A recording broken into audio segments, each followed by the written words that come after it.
Bapa kami yang ada di surga, kami berterima kasih Tuhan, Engkau yang sudah menguduskan kami, Engkau yang sudah memilih kami sejak sebelum dunia dijadikan, Engkau juga yang sudah menyelamatkan jiwa kami dari segala hukuman dosa yang harusnya kami terima. Kami bersyukur untuk anugerah keselamatan yang begitu besar. Dan pada pagi hari ini Tuhan, kami mau meresponi anugerah Engkau. Kiranya Tuhan boleh menolong kami supaya kami menjalankan ibadah pada hari ini tidak dengan sia-sia, melainkan dengan hati yang sungguh-sungguh mengenal dan mencari kerajaan Tuhan, mengenal Tuhan sebagai pribadi yang terbesar di dalam kehidupan kami. Di dalam nama Tuhan Yesus Kristus kami sudah berdoa dan mengucap syukur. Amin. Kita akan melanjutkan eksposisi dari surat 1 Yohanes. Mari kita buka Alkitab kita dari 1 Yohanes 3 ayat 13 sampai 14. Kita akan membacanya bersama-sama. 1 Yohanes pasal yang ketiga, ayat 13 sampai 14. Mari kita baca bersama-sama dengan suara yang keras. 1, 2, 3. Janganlah kamu heran saudara-saudara apabila dunia membenci kamu. Kita tahu bahwa kita sudah berpindah dari dalam maut ke dalam hidup, yaitu karena kita mengasihi saudara kita. Barang siapa tidak mengasihi, ia tetap di dalam maut. Nah, pada hari ini kita akan membahas suatu tema, yaitu perpindahan orang dari maut menuju kepada hidup. Pada bagian sebelumnya, Bapak Ibu Saudara sekalian, Yohanes sudah menjelaskan tentang dua pilihan hidup di dalam setiap manusia.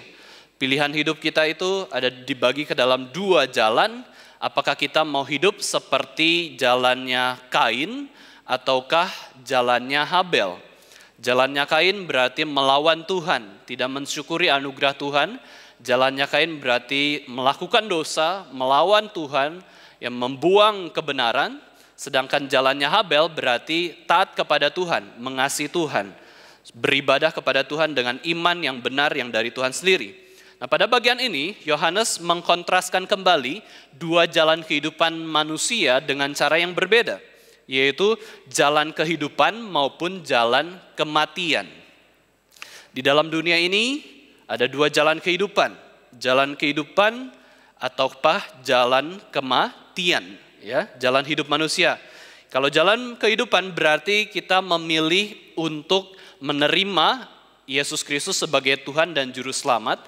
Dan kita tahu itu bukan karena kemampuan kita, bukan karena kehebatan kita bisa mengakui bahwa Yesus Kristus adalah Tuhan dan Juru Selamat kita.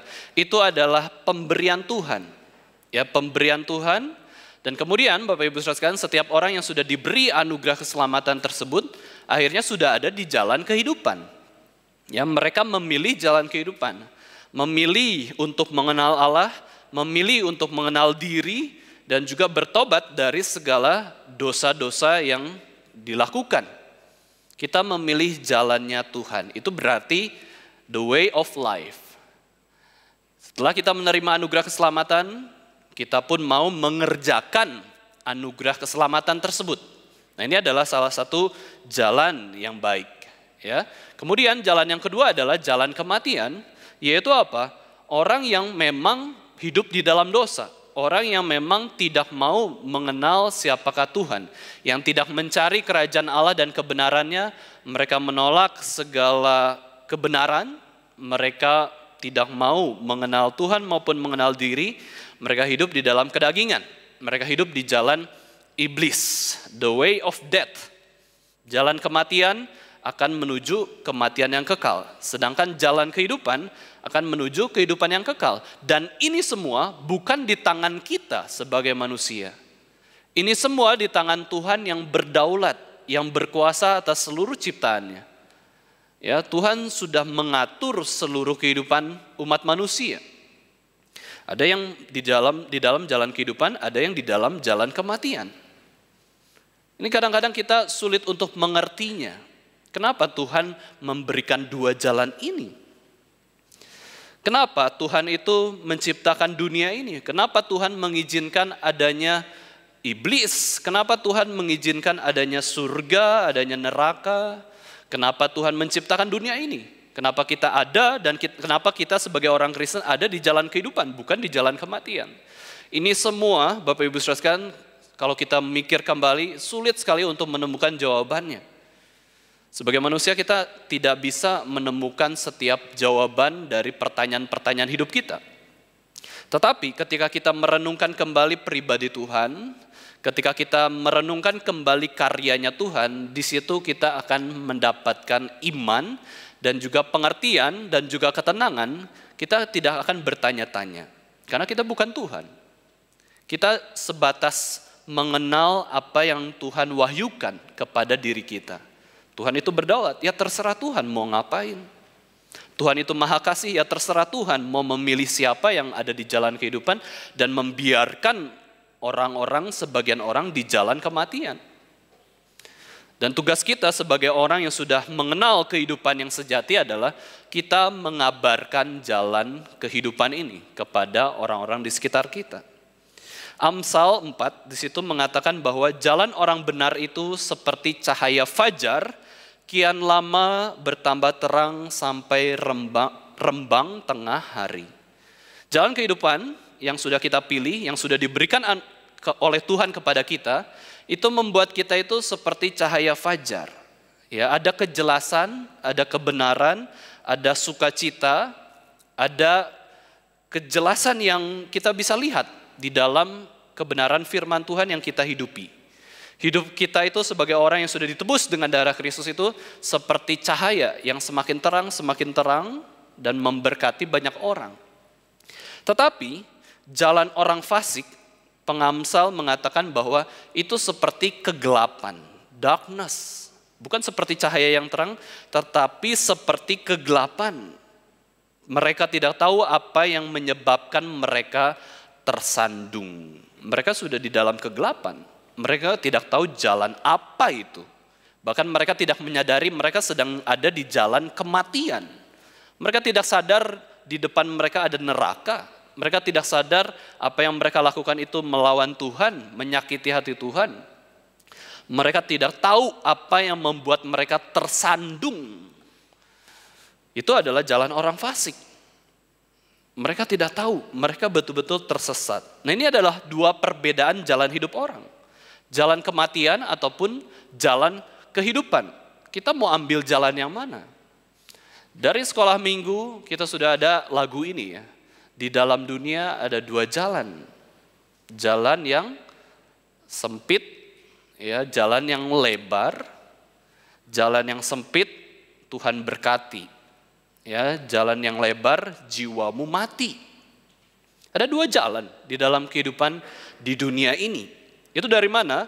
Dari Matius 7 ayat 13 sampai 14. Mari kita buka Alkitab kita. Kita baca bersama-sama Matius 7 ayat 13 sampai 14. Lagu sekolah minggu atau lagu-lagu Kristen itu ya, Bapak Ibu Saudara sekalian, lagu Kristen yang baik itu berasal dari kebenaran firman Tuhan. Dan di sini kita bisa belajar bahwa Tuhan Yesus sendiri mengatakan ya ada dua jalan. Mari kita baca bersama-sama Matius 7 ayat 13 sampai 14. 1, 2, 3.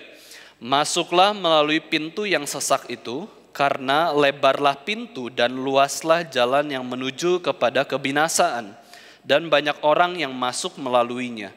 Karena sesaklah pintu dan sempitlah jalan yang menuju kepada kehidupan, dan sedikit orang yang mendapatinya. Ini adalah suatu kebenaran, suatu jalan rohani dari setiap orang. Untuk mendapatkan jalan kehidupan itu sempit, itu sulit. Itu tidak banyak orang yang mendapatkannya. Lebih banyak orang memilih jalan yang lebar, yang luas, yang kelihatannya nyaman di depan. Nah, demikian juga Bapak Ibu Saudara, kehidupan orang Kristen itu sebenarnya tidak ada orang yang mau menjadi orang Kristen. Karena apa? Jalannya sempit. Karena apa? Susah kok mengikut Yesus. Susah kok ibadah setiap minggu, susah kok baca Alkitab setiap hari, susah kok berdoa setiap hari, apalagi kita disuruh mengabarkan Injil, susah. Ngapain jadi orang Kristen? Gak usah. Ya, gak usah jadi orang Kristen. Itu adalah hal yang sangat sulit. Nah, ini adalah pandangan yang sebenarnya Bapak Ibu Saudara sekalian. Kita sebagai manusia yang berdosa itu tidak mau jadi orang Kristen, tidak mau mengikuti Yesus. Karena apa? Jalannya sempit. Yesus sendiri mengatakan bahwa barang siapa mengikut aku, dia harus apa? Menyangkal diri. Mengatakan tidak kepada diri. Menolak musuh diri sendiri. Musuh yang terbesar adalah diri sendiri.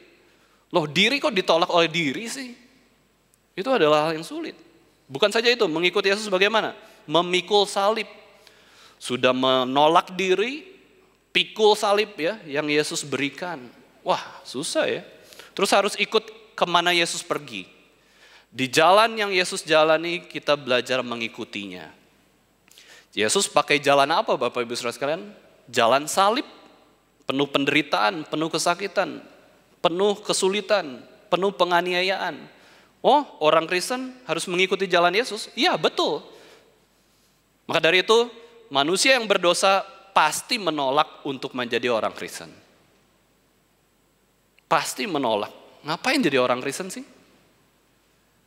Ya, susah kok mengikuti Yesus, dianiaya, jadi minoritas, ya, dijauhi orang, dibenci orang. Maka Bapak Ibu Saudara sekalian, surat 1 Yohanes ini menghibur kita. 1 Yohanes 3 ayat 13 mengatakan, "Jangan kamu heran saudara-saudara, apabila dunia membenci kamu." Karena apa? Karena diri kita sendiri yang berdosa ini membenci kekristenan. Dunia membenci kekristenan. Dunia yang berdosa ya, ini maksudnya dunia adalah kehidupan duniawi, kedagingan, dan juga segala ajaran yang melawan kekristenan. Orang-orang di luar sana itu tidak suka kok ya ajaran Kristen, tidak suka orang Kristen. Kita sendiri juga Bapak Ibu Saudara sekalian, kalau kita terjatuh dalam natur yang berdosa, kita benci kok orang Kristen. Berapa banyak kita sendiri membenci orang Kristen yang lainnya? Orang tua kita, keluarga kita, teman-teman kita, kita benci kok orang Kristen. Susah ya jadi orang Kristen. Aneh jadi orang Kristen. Selalu berbeda dengan teman-teman saya. Selalu berbeda dengan budaya di perusahaan. Budaya di dunia itu berbeda. Ngapain jadi orang Kristen? Bapak Ibu Saudara sekalian, ini adalah ajaran yang memang muncul dari dunia yang berdosa. Pada umumnya, pada naturnya kita itu tidak mau kok menjadi orang Kristen. Tetapi Tuhan yang sudah menganugerahkan keselamatan itu mengubah pandangan kita semuanya. Itulah perubahan dari maut kepada hidup. Itu ekstrim sekali perubahannya. Ya, kita itu bukan orang Kristen dulunya. Semua orang itu nggak ada yang orang Kristen dulunya. Sejak lahir di dalam dunia, kita itu anti Kristen. Kita itu penyembah berhala, kita itu melakukan dosa, kita sudah jatuh ke dalam dosa. Tetapi setelah mendapatkan anugerah keselamatan di dalam Yesus Kristus, itu semua terbalik. Sangat indah menjadi orang Kristen. Sangat bersyukur punya gereja Tuhan. Karena apa? Karena kita mengenal siapakah Tuhan. Karena kita mengenal siapakah diri kita sendiri. Dan Rasul Yohanes mengatakan jangan kaget ya. Kalau kamu sudah jadi Kristen, kamu sangat bersyukur di dalam hidupmu kamu menjadi orang Kristen. Tetapi dunia di luar sana itu anti-Kristen. Anti-Kristus. Jangan anggap itu hal yang tidak seharusnya terjadi. Itu memang terjadi. Kamu sendiri ingat, kamu sebelum Kristen memangnya suka Kristen. Suka orang-orang Kristen, suka gereja? Enggak. Siapa sih di dunia ini yang pada mulanya itu yang belum mengenal Kristus itu tiba-tiba datang menyembah Kristus? Enggak ada. Semuanya menolak Kristus. Maka dari itu Yohanes katakan jangan kaget ya. Kamu jadi orang Kristen, banyak teman-teman kamu yang menghina, yang membenci, menjauhi kamu. Jangan kaget. Kamu itu menjadi orang yang minoritas. Memang dunia seperti itu. Dunia itu menolak Kristus, kehidupan duniawi yang berdosa. Nah, Bapak Ibu Saudara sekalian, kamu di sini ya, di ayat 13 ini, kamu di sini mengacu kepada orang-orang Kristen. Orang Kristen berarti sudah mengambil jalan kehidupan yang berbeda. Sangat beda dengan dunia. Kalau ibarat ada arus air, Bapak Ibu Saudara sekalian, kita itu sedang melawan arus air yang begitu deras. Itu orang Kristen. Orang Kristen tidak boleh ya mengikuti budaya duniawi yang berdosa.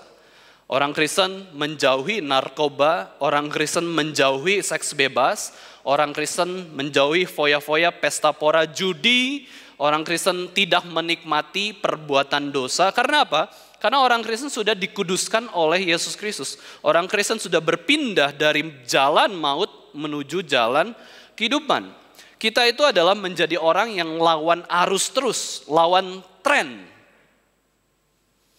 Kalau orang Kristen tidak melawan arus, itu orang Kristen sudah mati. Ya, kita ini lawan arus terus. Itulah kenapa kita menyadari banyak tantangan ya untuk datang beribadah, untuk datang kepada Tuhan, melayani Tuhan, itu pasti ada tantangan. Karena apa? Kita sedang melawan arus kok.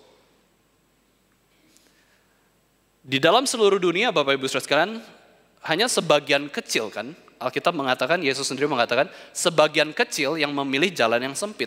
Sebagian kecil yang sudah Tuhan berikan anugerah keselamatan untuk berjalan di dalam Kristus. Kecil, sedikit. Di dalam gereja Tuhan ataupun di dalam kebanyakan orang Kristen juga, sebagian kecil saja yang melayani. Karena apa? Susah, ya, susah menjadi orang Kristen itu. Nah, gereja Reform, Bapak Ibu Saudara sekalian, gereja Reform Injili ini adalah salah satu gereja yang lawan arus. Ya, lawan tren gereja saat ini. Kalau tren gereja saat ini, Bapak Ibu Saudara sekalian, tetap trennya itu adalah satu, gereja tetap Kristen, sebutannya namanya gereja Kristen, tapi ke arah entertainment. Ke arah entertainment. Ini arus yang pada umumnya muncul. Yang kedua, arus gereja Kristen pada saat ini pun adalah trennya yaitu gereja Kristen tapi liberal. Ya, tidak percaya mujizat, tidak percaya kebangkitan Yesus, tidak percaya Yesus satu-satunya juru selamat, tidak percaya Yesus itu adalah Tuhan bahkan. Dia hanya guru biasa aja. Nah, sekarang kita sedang berjalan di arus gereja yang demikian. Kalau semua gereja begitu, ya sudah. Ya, gereja kehilangan inti Injilnya. Maka dari itu gereja yang paling sering dibenci oleh gereja lain siapa? Bapak Ibu Saudara sekalian ya? Mungkin gereja Reform ya, atau orang-orang Reform nih. Ya, orang-orang Reform itu dibenci oleh orang-orang Kristen yang terbawa arus tren entertainment maupun tren liberal atau tren tradisi ya. Sulit. Kehidupan orang Kristen itu ibarat ikan salmon, Bapak Ibu Saudara sekalian ya. Ikan salmon yang berjuang melawan arus sungai untuk bisa hidup dengan baik dan aman, bertelur menghasilkan anak-anaknya. Ikan salmon hidup dari sungai menuju ke laut. Ya, menetas di sungai di atas, terus menuju ke laut. Kemudian ketika ikan salmon itu mau bertelur, dia harus melawan arus, melewati batu-batu yang sulit, arus yang kuat, mengalami sakit, penderitaan, bahkan kekurangan nafas, untuk bisa mencapai tempat yang aman di sana, supaya dia bisa bertelur dan anak-anaknya itu jauh dari predator-predator.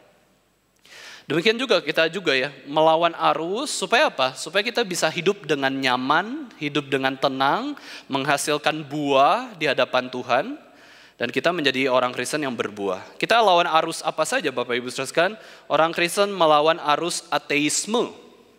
Ya, orang-orang yang tidak mengakui adanya Tuhan. Orang Kristen melawan arus sekularisme, memisahkan antara kehidupan agama dan juga kehidupan sehari-hari. Bahkan agama itu tidak adalah, kita hanya hidup secara materi saja. Orang Kristen melawan arus rasionalisme, kebenaran hanya bisa diterima oleh pikiran. Orang Kristen melawan arus empirisme, kebenaran hanya bisa diterima ketika mendapatkan pengalaman. Yang bukan dialami itu tidaklah kebenaran. Orang Kristen mengalami pluralisme, semua agama sama. Jalan keselamatan orang masing-masing itu ada jalannya sendiri, bukan hanya di dalam Kristus.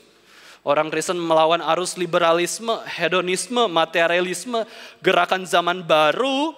Bahkan bukan saja itu, kita melawan berhala-berhala yang dimunculkan oleh hati kita yang berdosa. Kita selalu ada pertentangan. Itulah yang menjadikan kehidupan orang Kristen itu kehidupan yang sulit ya. Karena banyak musuhnya kok. Banyak pertentangannya, khususnya di dalam memberitakan Injil Tuhan. Orang Kristen seharusnya melawan dengan apa, Bapak Ibu Saudara sekalian? Paulus sudah mengatakan, mari kita sama-sama gunakan perlengkapan senjata Allah. Ketopong keselamatan. Di dalam pikiran kita ingat terus keselamatan di dalam Yesus Kristus. Baju zirah keadilan. Badan kita itu harus bergerak melakukan keadilan yang Tuhan berikan. Pedang roh yaitu firman Tuhan. Di tangan kanan kita ada firman Tuhan. Di tangan kiri kita ada perisai iman. Lalu kita punya ikat pinggang kebenaran, itu yang membuat kita tetap berjalan kokoh. Dan juga kasut kita itu kerelaan untuk memberitakan Injil damai sejahtera. Tuhan sudah berikan perlengkapannya kepada kita. Perlengkapan perang ya. Jadi orang Kristen itu bukan yang nyaman-nyaman saja. Ya kita ikut arus zaman gitu ya.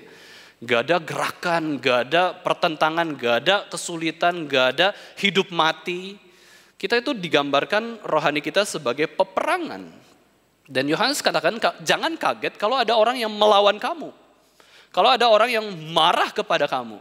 Kalau ada orang yang mengabaikan kamu. Kalau ada orang yang teriak kepada kamu. Menghakimi kamu, memfitnah kamu, menghina kamu. Jangan kaget, itu biasa. Itu bukan hal yang seharusnya tidak terjadi. Itu seharusnya juga terjadi kok. Karena apa? Dunia itu betul-betul berdosa kok. Jangankan dari luar penderitaan, kamu sendiri bisa membuat diri kamu menderita. Ya, jangankan tusukan pisau dari pencuri atau perampok, kamu sendiri bisa potong tanganmu sendiri untuk bunuh diri kok. Itulah kondisi dunia yang berdosa ya. Bahkan di dalam Matius 10, Bapak Ibu Saudara sekalian, Tuhan Yesus juga mengatakan apa? Lihatlah para murid, orang-orang Kristen, aku sendiri mengutus kamu itu seperti domba ke tengah-tengah serigala. Domba ke tengah-tengah serigala ini Tuhan itu aneh, Tuhan itu nggak ngerti peperangan, Tuhan itu nggak ngerti melihara binatang atau gimana sih? Oh, bukan itu. Tuhan sedang mengajarkan bahwa dunia yang berdosa itu memang hostile, ya, bahaya, mengerikan. Ya, tidak sadar ataupun tidak sadar, Bapak Ibu Saudara banyak sekali ya ajaran sesat yang masuk di dalam hidup kita, perbuatan dosa yang kita lakukan sendiri. Maka Yesus mengatakan, hendaklah kamu cerdik seperti ular dan tulus seperti merpati. Bukan saja itu, Yesus sendiri mengatakan bahwa kamu akan dibenci banyak orang karena namaku. Ya, tetapi kamu harus menjadi orang yang bertahan atas penderitaan dan kebencian orang lain karena orang itu memang membenci kekristenan. Orang itu membenci Yesus Kristus. Orang Kristen ambil jalan yang sempit. Itu memang demikian. Jalan salib, di mana jalan yang Yesus lalui itu dilalui dengan baik. Akan tetapi ketika kita mengambil jalan yang sulit, Bapak Ibu Saudara sekalian, di situ kita ingat ada penyertaan dari Roh Kudus, ada kekuatan dari Yesus Kristus, dan ada juga firman Tuhan yang menuntun kita untuk tetap setia kepada Allah sendiri. Kita nggak mau ambil jalan yang lebar, ambil jalan yang nyaman, ya, ambil jalan duniawi, ya, kita ambil jalan salib. Sampai ada bercandaan orang reform, Bapak Ibu Saudara sekalian, kalau bisa sulit, kenapa mudah, gitu ya? Harusnya kan kalau bisa mudah, kenapa sulit? Nah ini bercandaan yang, ya mungkin ada benarnya juga ya. Kalau bisa nembak SIM, ya, nembak SIM, kenapa harus sesuai dengan peraturan yang berlaku, kurang lebih begitu ya. Tapi orang reform tidak. Kita coba dulu semaksimal mungkin jalan yang sulit itu. Karena kita mengasihi kebenaran. Ya, mengasihi kebenaran. Tetapi dunia yang berdosa itu sangat kompleks sehingga akhirnya kita pun kalah kan ya.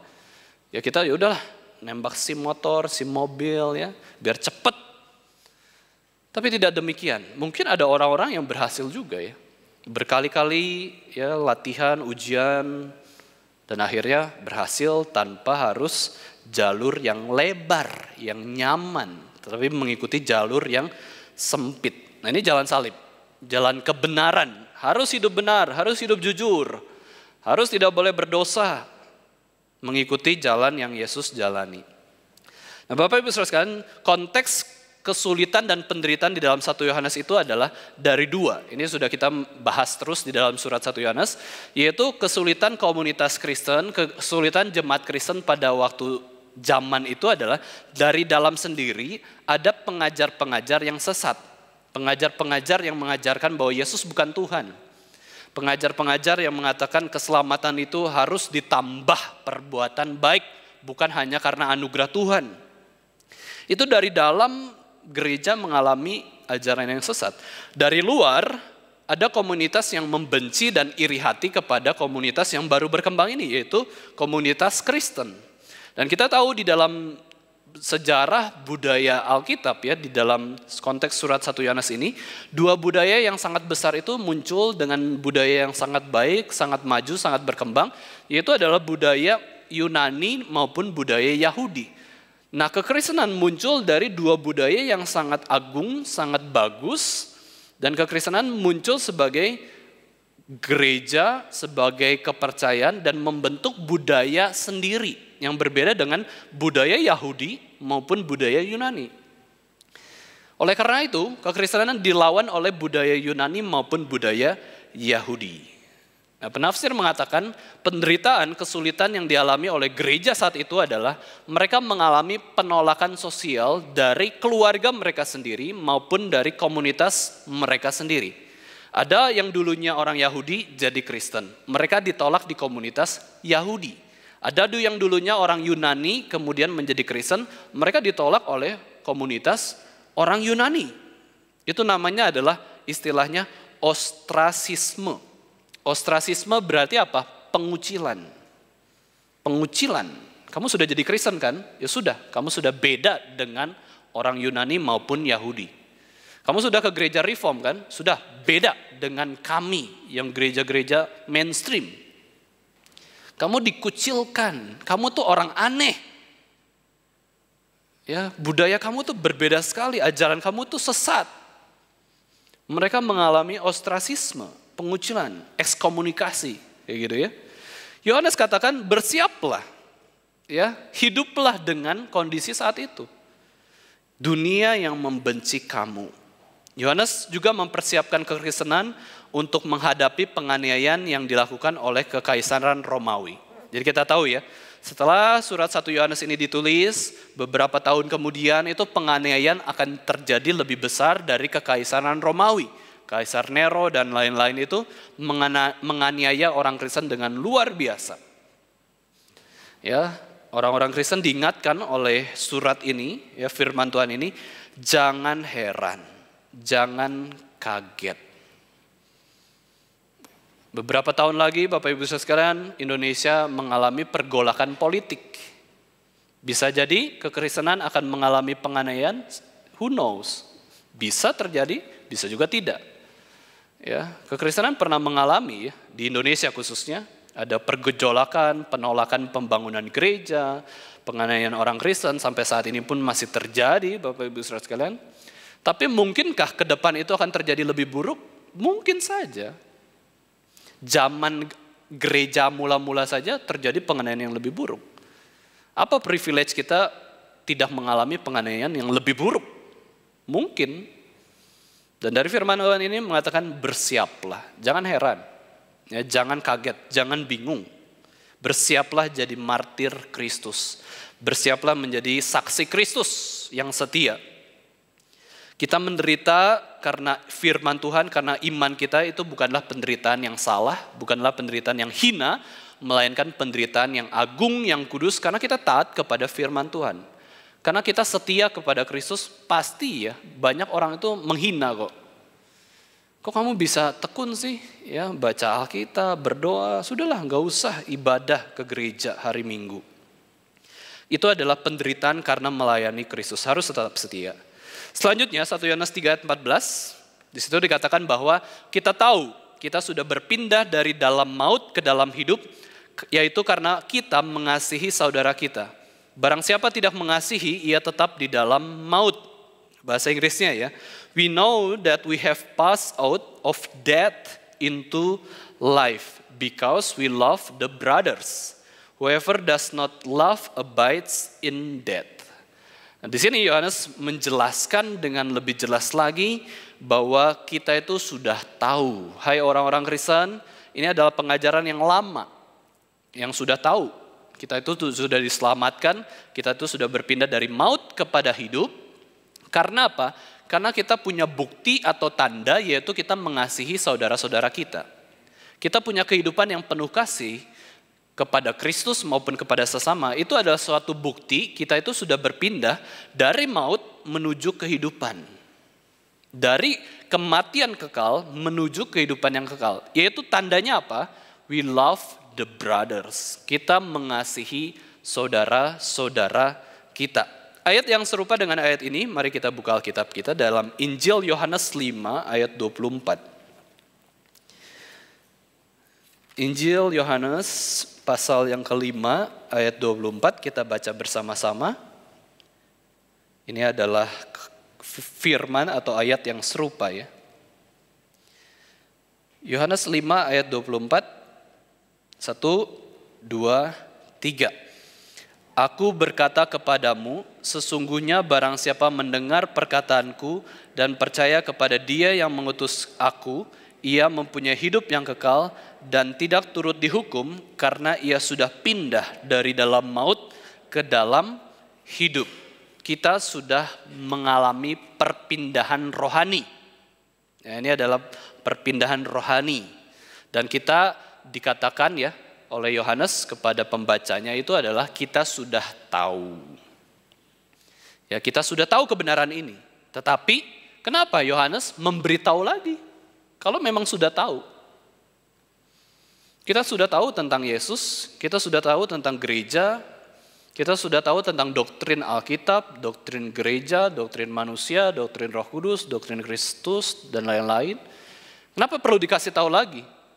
Supaya kita ngeh ya, supaya kita sadar. Apa yang kita ketahui itu seringkali jadi pengetahuan yang di luar hidup kita. Tahu. Ya, tapi apakah sadar? Tidak sadar. Ya. Tahu kita sedang disuntik vaksin gitu ya. Tapi sadar enggak? Sadarnya cuma di sini doang. Ya, tubuh kita enggak sadar kok ada vaksin. Enggak ngeh gitu ya. Tapi kita sudah tahu kita sudah divaksin, sudah. Sadarnya ada di sini ya, kemeng. Tapi di dalam tubuh kita ya kita enggak nyadari betul-betul vaksin itu bekerja seperti apa. Dan demikian juga kita banyak pengetahuan. Banyak pengetahuan, tapi sadar enggak akan pengetahuan itu? Nah, untuk menyadarkan kita akan pengetahuan Bapak Ibu Saudara sekalian, dari ayat ini Yohanes menjelaskan bahwa yaitu kita harus menyadari kebenaran ini dengan apa? Dengan melakukan tindakan. Saya tadi ketika membaca warta ya, ketika warta diberitakan, saya lihat warta ini gunanya untuk apa sih? Begitu banyak acara di gereja kita ya, banyak sekali acara. Itu adalah sebuah undangan untuk bertindak. Apa yang kamu ketahui ya, lakukan di dalam acara-acara yang dari Tuhan sendiri. Ini kan gereja Tuhan kan, ini rumah Tuhan. Maka kita tidak sembarangan untuk membuat acara. Hati-hati Bapak Ibu Saudara sekalian ya. Ini rumah Tuhan, kita nggak boleh sembarangan membuat acara apapun. Karena apa?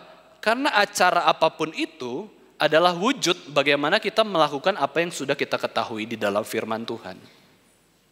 Ya, supaya kita sadar akan pengetahuan kita, butuh apa? Butuh tindakan, melakukan firman Tuhan. Ya, semakin kita lakukan firman Tuhan, semakin kita menyadari dan makan mengetahui kelimpahan kebenaran firman Tuhan. Yohanes jelaskan ajaran keselamatan tentang keselamatan adalah anugerah, yaitu dengan suatu istilah kita itu sudah pindah dari maut menuju kehidupan. From spiritual death to spiritual life. From the kingdom of Satan to the kingdom of God. Orang Kristen itu sudah mengenal dirinya. Kita itu sudah pindah tempat, pindah status, pindah identitas. Kita bukan manusia yang lama. Kita sudah menjadi manusia yang baru di dalam Yesus Kristus. Oleh karena itu kita sudah bisa menjalani kehidupan di jalan kehidupan. Apa buktinya kita sudah berpindah dari maut kepada hidup? Yaitu kita mengasihi saudara kita, mengasihi sesama kita. Nah, puji Tuhan Bapak Ibu Saudara sekalian, atas keselamatan yang sudah Tuhan berikan pada kita semua. Kita sudah dulunya kita sudah mati dalam pelanggaran dan dosa kita. Sekarang kita boleh memiliki kehidupan yang kekal. Dengan kata lain, ayat ini Bapak Ibu Saudara sekalian, Yohanes itu menjelaskan doktrin apa? Doktrin anugerah keselamatan. Doktrin apa? Doktrin justification by faith alone. Doktrin apa? Doktrin regenerasi. Ya, regenerasi, kita dilahirkan kembali oleh Roh Kudus. Kamu sudah pindah dari maut kepada hidup. Ya, itu bukan hasil pekerjaanmu. Karena kamu sudah mati kok rohani kamu. Bagaimana orang yang mati tiba-tiba bisa pindah tempat? Nggak mungkin, kecuali yang hidup memindahkan yang mati untuk menuju kehidupan. Rohani kita sudah mati. Dan Tuhan yang membangkitkan kerohanian kita supaya kita hidup, supaya kita masuk ke dalam jalan kehidupan dan mengerjakan keselamatan kita. Itulah baru kita ada jasa kita, ada perbuatan kita, ada usaha kita, waktu kita menjalani jalan kehidupan tersebut. Tapi untuk pindah dari jalan kematian, masuk ke dalam jalan kehidupan, itu bukan hasil karya kita, melainkan pekerjaan Allah semata. Mempertobatkan orang, mengenal Kristus, percaya Kristus, itu bukan hasil usaha manusia, melainkan karya Roh Kudus 100%. Maka keselamatan di dalam Kristus itu bukan ditambah kemampuan kita, karena kita sudah mati, sekali lagi ya, kita itu mati. Orang-orang yang belum percaya Kristus itu mati, meskipun tubuhnya hidup. Nah, dengan mata ini Bapak Ibu Saudara sekalian, kita bisa mengabarkan Injil. Dengan mata melihat bahwa orang ini kayaknya mati rohani deh. Oke lah, kita tebak-tebakan boleh kan ya. Kayaknya belum selamat dalam Kristus. Disitulah kita bisa mengabarkan Injil. Membukakan kebenaran. Tapi terserah dia mau percaya atau enggak. Dan juga terserah Tuhan mau memberikan anugerah keselamatan atau tidak kepada dia. Itu bukan hak kita. Itu bukan usaha kita. Itu bukan kewenangan kita untuk mempertobatkan orang menjadi orang yang percaya kepada Kristus. Itu seluruhnya pekerjaan 100% dari Roh Kudus. Kita menjadi alat Tuhan untuk menyampaikan kabar baik kepada mereka. Kita menolong mereka untuk melihat kebenaran. Ya, Yohanes mengingatkan kembali kepada kita bahwa anugerah keselamatan ini mendorong kita untuk melakukan hukum. Grace precedes law, ya. Anugerah mendahului perintah. Dapat anugerah keselamatan, kemudian melakukan perintah kasih, melakukan hukum kasih. Nah, buah keselamatan yang pertama itu apa? Kasih ya. Mari kita baca Yohanes 13 ayat 34 sampai 35. Injil Yohanes 13 ayat 34 sampai 35. Nah, ini adalah suatu tanda ya, di mana kita sudah diselamatkan. Perintah yang baru dari Yesus Kristus sendiri. Mari kita baca bersama-sama Yohanes 13 ayat 34 sampai 35. 1, 2, 3. Aku memberikan perintah baru kepada kamu, yaitu supaya kamu saling mengasihi, sama seperti aku telah mengasihi kamu, demikian pula kamu harus saling mengasihi. Dengan demikian semua orang akan tahu bahwa kamu adalah murid-muridku, yaitu jikalau kamu saling mengasihi. Seluruh tindakan kita itu didasarkan oleh kasih. Warta-warta yang diadakan oleh gereja, ini semua dasarnya adalah apa? Seharusnya dasarnya adalah kasih. Karena kita mengasihi umat Tuhan. Karena kita mengasihi Tuhan sendiri. Maka kita buat acara yang penuh kasih. Di mana orang bisa saling mengasihi juga. Nah, itulah yang menunjukkan kita itu adalah murid-murid Tuhan Yesus ya. Unik ya.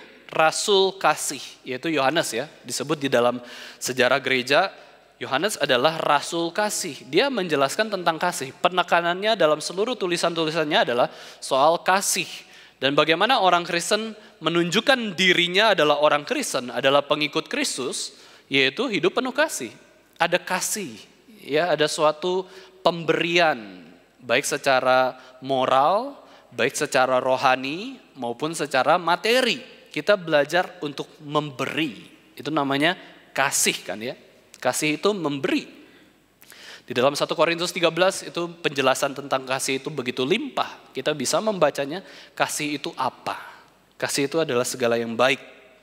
Dan di sini Yohanes menjelaskan ya, bukti kita sebagai orang Kristen bukanlah kita yang hebat, ya, rajin berdoa, rajin baca Alkitab secara fenomena ya, tetapi tidak ada kasih di dalamnya.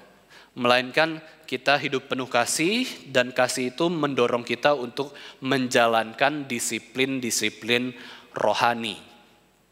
Kenapa sih kita giat di dalam beribadah, giat di dalam merenungkan firman Tuhan? Karena kita sedang mengasihi Tuhan. Ya, mengasihi Tuhan. Ini adalah perenungan ya. Di dalam firman Tuhan yang singkat ini, 2 ayat ini adalah perenungan bagaimana kita memikirkan tentang maut dan juga memikirkan tentang kehidupan.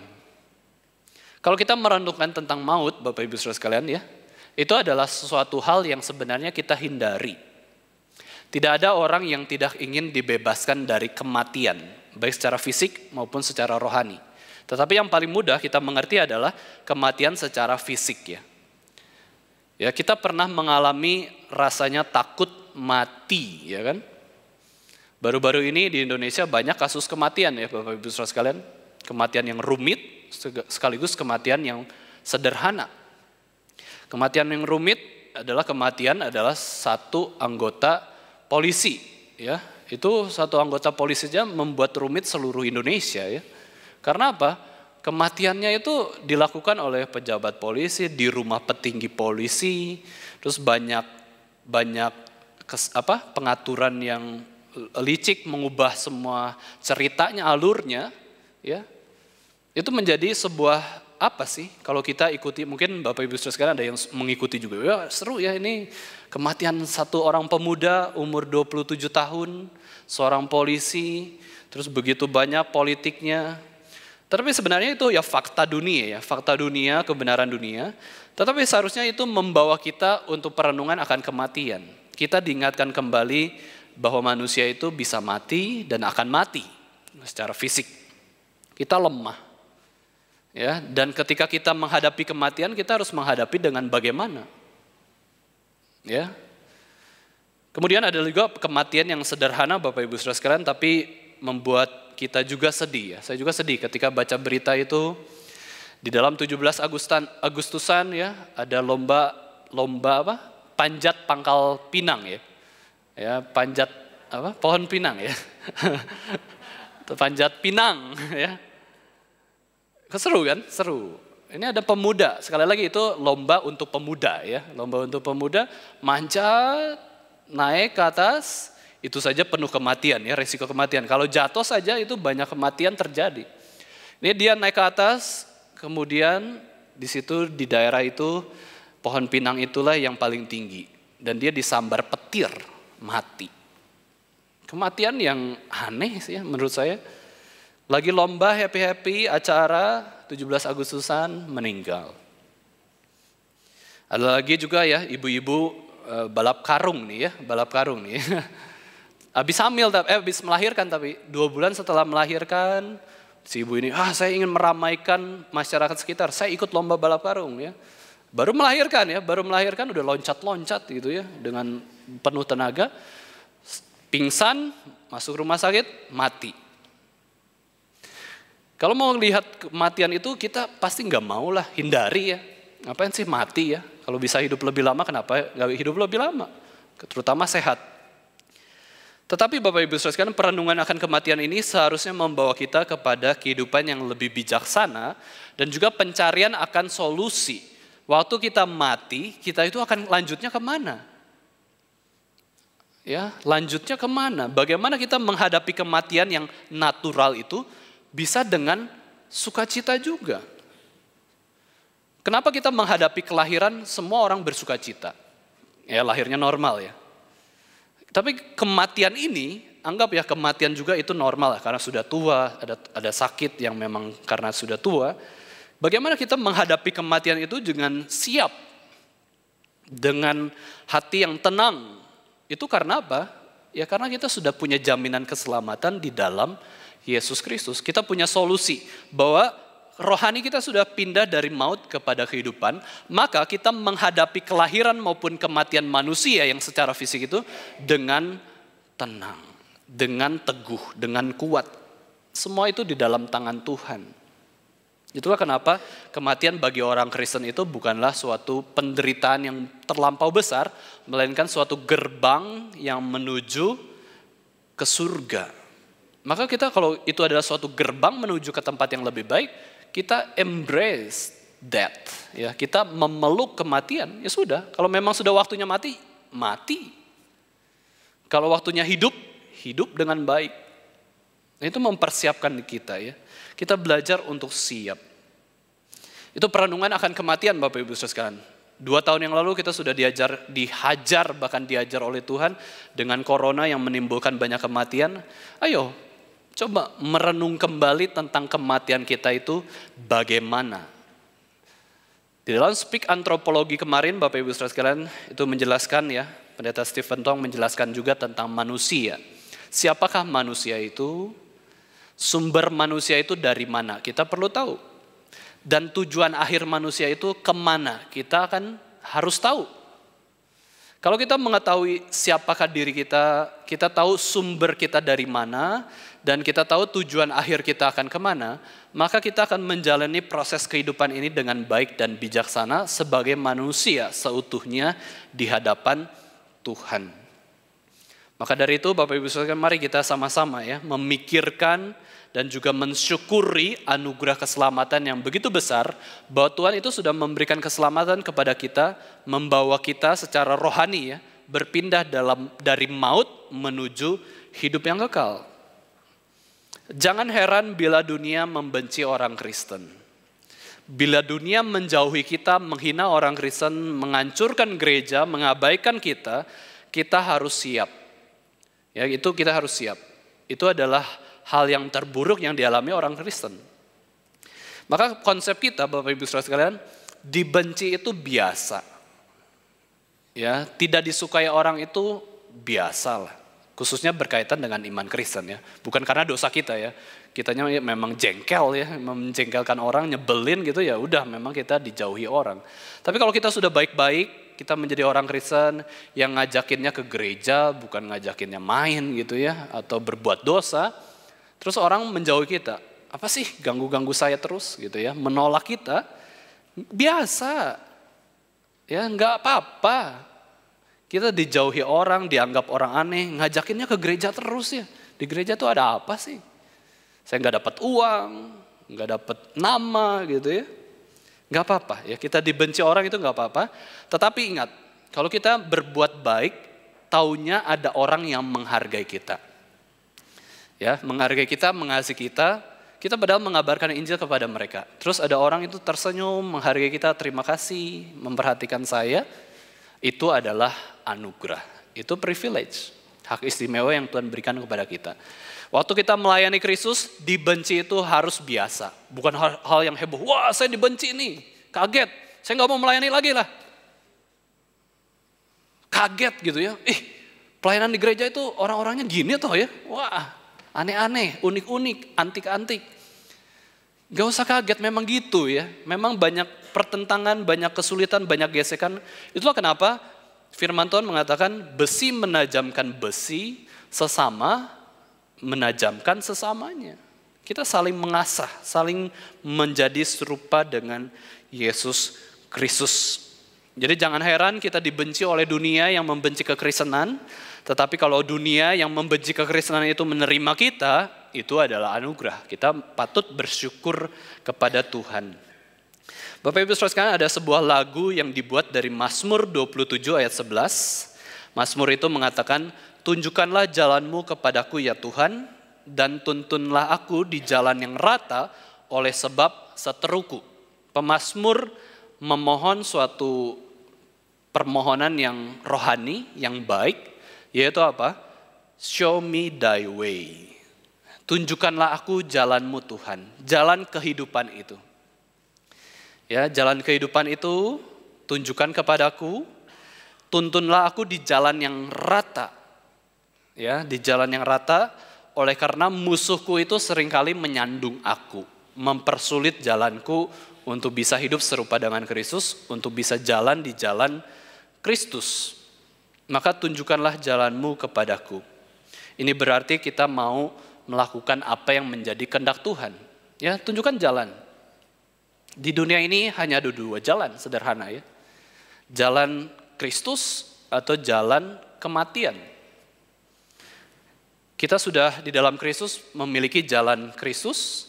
Nah, setelah itu kita mau menjalani di jalan Kristus itu yang penuh dengan kesulitan, penyangkalan diri, dan salib yang Tuhan berikan kita. Nah, lagu ini ya, tunjukkanlah jalanmu, oh Tuhanku, menyadarkan kita sudah diberi jalan kehidupan di dalam Yesus Kristus dan kita akan menuju surga.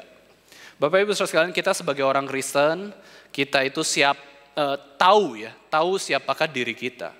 Kita itu bersumber dari Allah, kita sudah diberikan anugerah keselamatan, ditebus oleh Kristus, dan tujuan akhir kita itu adalah pasti ke surga.